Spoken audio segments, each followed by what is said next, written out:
Salam, siyasi baxış verilişi efirdədir. Bugünkü qonağımız AK Partiyanın başkanının birinci müavini, siyasi ekspert Əhəd bəy Məmmədlidir. Əhəd bəy, xoş gördük. Xoş geldin. Əhəd bəy, bilirsiniz ki, regionda geosiyasi vəziyyət tamamilə dəyişib, yaxın şərqdə uzun illər İsrail İrana sabah hücum edəcək, bugün hücum edəcək, amma göründüyü kimi ötən həftə artıq 4 gündən artıqdır ki, İsrail İrana qarşı geniş şəkildə hərbi əməliyyatlar keçirildi. Sizcə bu hərbi əməliyyatların məqsədi nədir və bu hərbi əməliyyatların arxasında Amerika Birləşmiş Ştatları dururmu? Həqiqətən də bunların əsas dərdi nüvə silahıdırmı, yoxsa digər məsələlər, neft-qaz məsələsi var və rejim dəyişikliyinə gedilə biləcək? Siz əvvəla onu deyim ki, baxın, dünya siyasəti nə qədər ikili standartlı, hətta üçlü, beşli, onlu, beşli standartda görə bilər. Baxın, mən Putin heç bir bələt qazandıra bilmirəm. Putin ən az region üçün bir təhlükədir. Amma Putinlə Hitler çevirən adamlar dünya, Netanyahu'dan isə hər bir, yəni ki, belə deyib, qapıya gəlir, onu qarşılırlar, ona dəstək verirlər, İsrailin özünü müdafiə etmək hüququ var. Amma indi baxın, son illərdə Netanyahu dünya üçün daha təhlükəli siyasət aparır, yoxsa Putinlə? Ən azı eynirlər. Hətta mən deyirəm Netanyahu'nun etdikləri, Netanyahu gündə onlarla insan öldürür. Məsəl üçün, Fələstində, Qəzzada, amma Putin bunu onlarla insanı həm 2 həftəyə öldürür. Məsəl üçün, elə o ki, 1 ayı öldürür. Amma bilirsiniz, dünya siyasəti budur. Birinə, belə deyək, birindən düzəldirlər şeytan obrazı, o birisindənsə özünü müdafiə etmə hüququ var və s. İndi belə bir vəziyyət yaranır və bu siz verişdən də əvvəl sizlə danışdım, bu həmişə belə olur da. Müasir siyasətdə kimin gücü var, kim güc diktə edir, irəliləməyə çalışır, qabağa getməyə çalışır. Yəni, İsrail də bunu nəyə görə edir? Bunun 2, belə deyək, səbəbi var. Birinci, İsrail arxasında Amerika'da olur, Qərb olur, Avropada olur. Yəni, xristiyan dünyası, açıq danışaq da. Yəni, zaten bunu da deyirlər, bunu Rubio da deyib, bu yaxınlığını xaç başında, bunu Trump da deyib, bizim İncil, yanlar Evangeliya deyirlər, orada deyib, bizim borcumuzdur İsrail bunlarını müdafiə etməyə, Tanrı qarşısında güya bunların borcudur. Yəni ki, bu bence ona da İsrailin arxasında Amerika durmasaydı, Avropada əsasən Amerika durmasaydı, İsrail bir özünü aparmazdı. Nə qədər istəyir texnologiyaları olsun, bilirsiniz, Amerika arxasında durmasaydı, İsrailin özünü bu cür belə deyək, bunu artıq ad da bilməyəm. Beynəlxalq ayaqlara tapdalanıb, artıq dünyanı 3-cü savaşı sürükləyən bir adımlar idi. Amma bunun 2-ci səbəbi də var. İsrailin nüvə silahı var, atom bombası. Siz fikir verin, son 6 il 7 il götürsək, dünya miqyasında 2 böyük müharibə gedir. Rusiya, Ukrayna və indi də İsrail və İran. Düzdür, Rusiya, Ukrayna müharibə geniş miqyaslıdır, artıq uzun müddətidir, amma İranla İsrail ilə bir-birindən raket atılır. Amma fikir verin, Rusiyanın atom bombası var, Ukrayna'nın yoxdur. İsrailin atom bombası var, İran'ın yoxdur. Yəni, atom bombası olan ölkə, atom bombası olmayan ölkəyə saldırır. Amma burada paritet əsaslar olsaydı, 1994-cü il Kravçuk, Ukrayna'nın birinci prezidenti, o ağırsız addımı atır. O imza verməsədi, atom bombasından imza etməsədi, Putinin cəsarəti çatardı Ukrayna'ya, və yaxud da İran'ın indiyə qədər atom bombası olsaydı, İsrailin cəsarəti çatardı mı?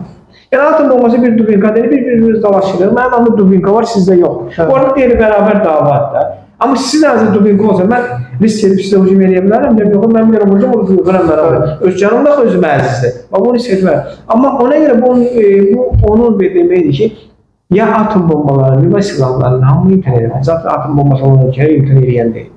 Ya da digər ölkələrdə özlərinin müdafiəçisi üçün, öz müqaddaratı müdafiəçisi buna nə olmalıdır? Buna belə deyək, sahib çıxmalıdır. Baxın, ondan da əvvəl Hindistan-Pakistan müharibəsi. Bəzi bizdə də yazırlar, şərhçilər və s.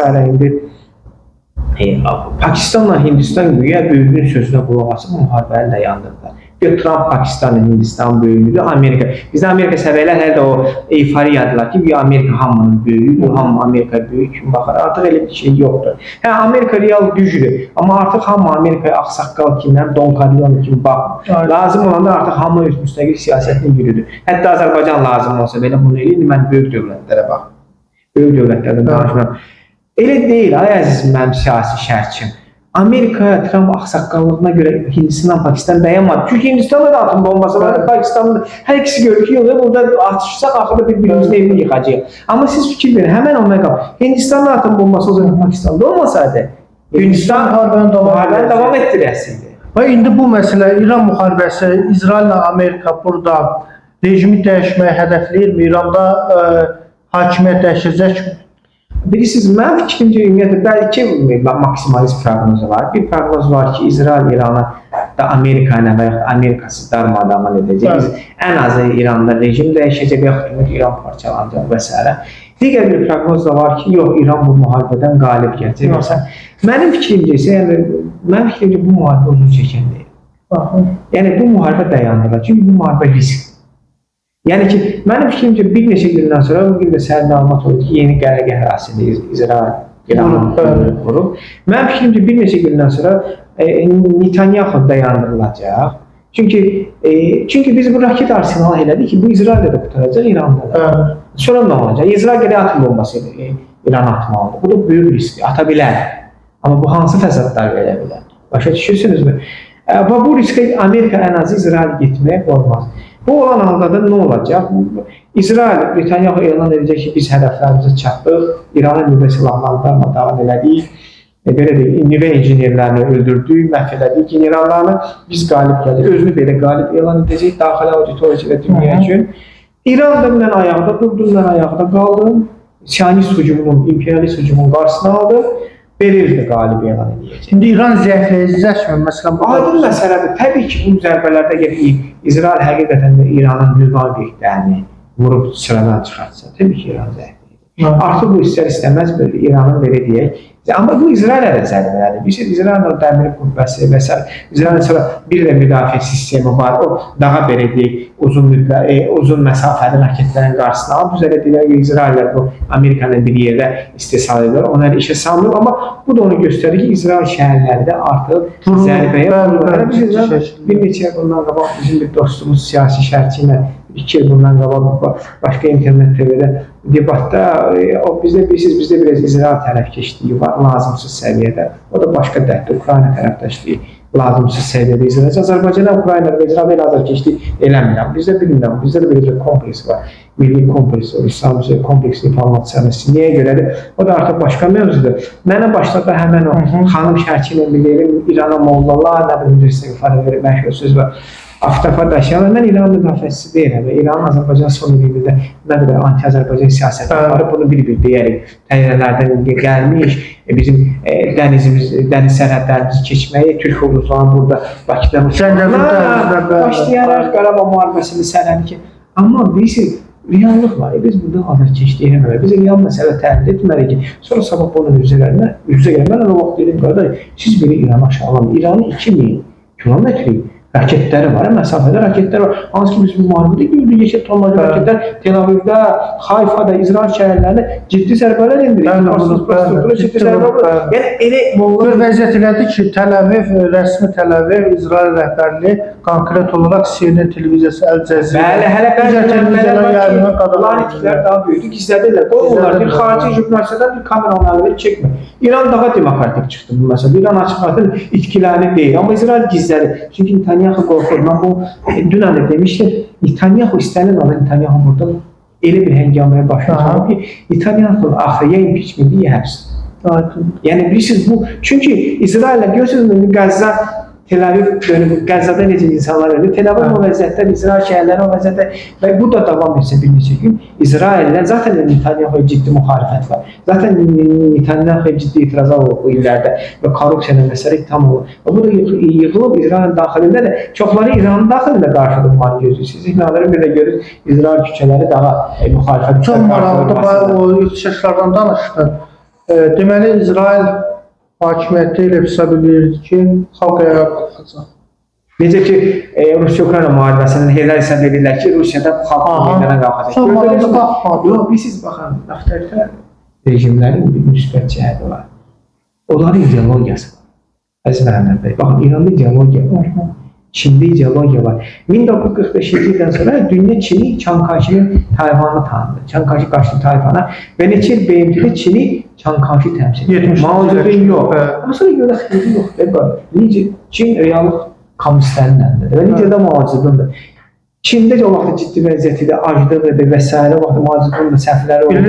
Başladı çeltikələri öldürməyə, nə eləmək, quşları öldürməyə, taxalı. Çini pis vəziyyətə saldı. Amma bir ideologiya deyilən bir şey var. Bilirsiniz, Çində həqiqətən də o vaxtda Mao Zedonga inanan siyasi, səmimi kommunistlər var. İndi də İranda da Xameyniyə inanan əhali var. Çox milyonlu əhali var. Yəni İranın hamısı heç də çadırına atıb azadlıq istəmir. Həmən o ideologiyaya inanan milyonlu əhali var, çox milyonlu.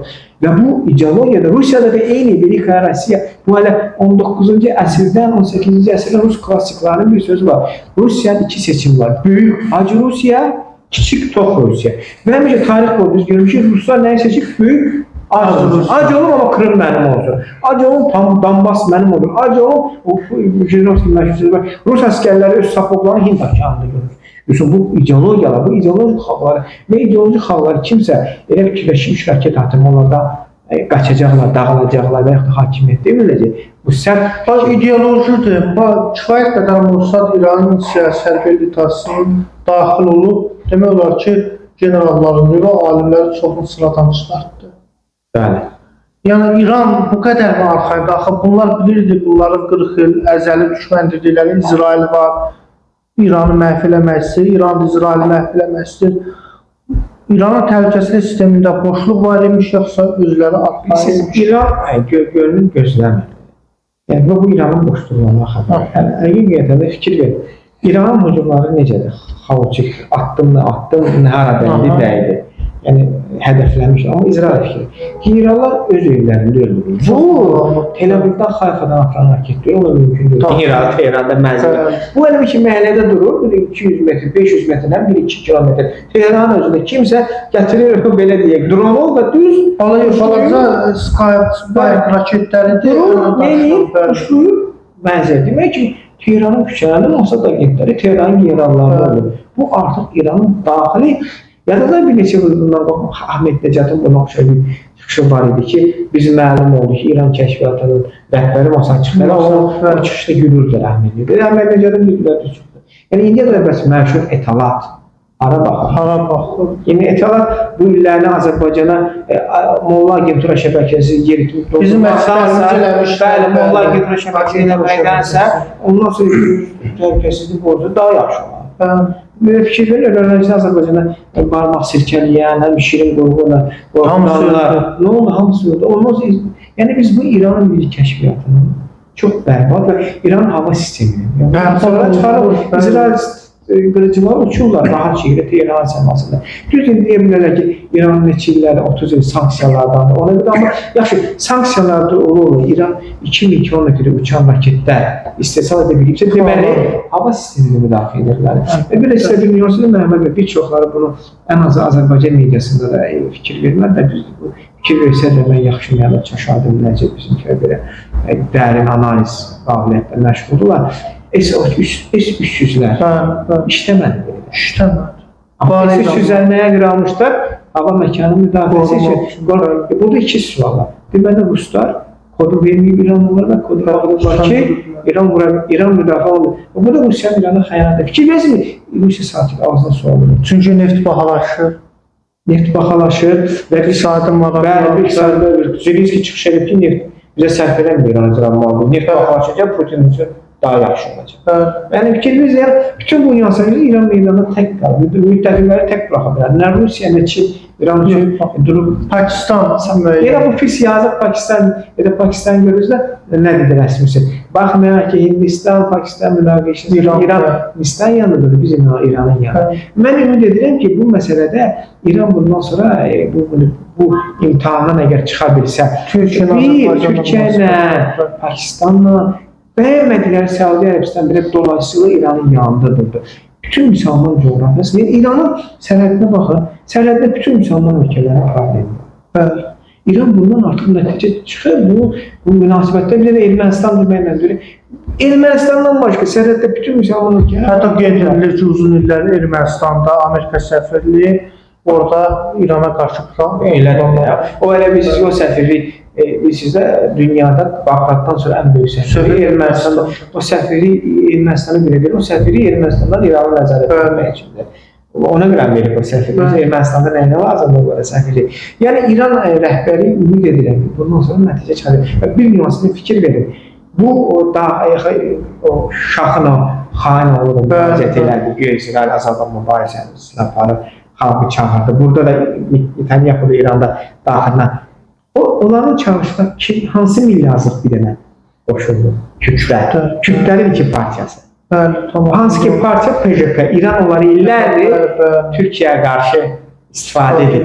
Həmən Kürtlər ki, İran Urmiya gölü qoruyanda Urmiya Kürtləri yerləşdirir ki, Türklərin belə deyək, azalsın. Amma traktor korbu belə dövlətinin yanında traktor korbunun bir açıqlaması oldu. Türklər dövlətin yanında oldu. Amma rəsmi Tehranın, Xamneyinin dəstəklədiyi Kürtlərsə ən az 2 Kürt parçası, sol təməlli 2 Kürt parçası İsraili dəstəkləyə bəyanat verdi. Nə ərəblər, nə belə deyək, bəluclar, nə türklər qoşulmadı.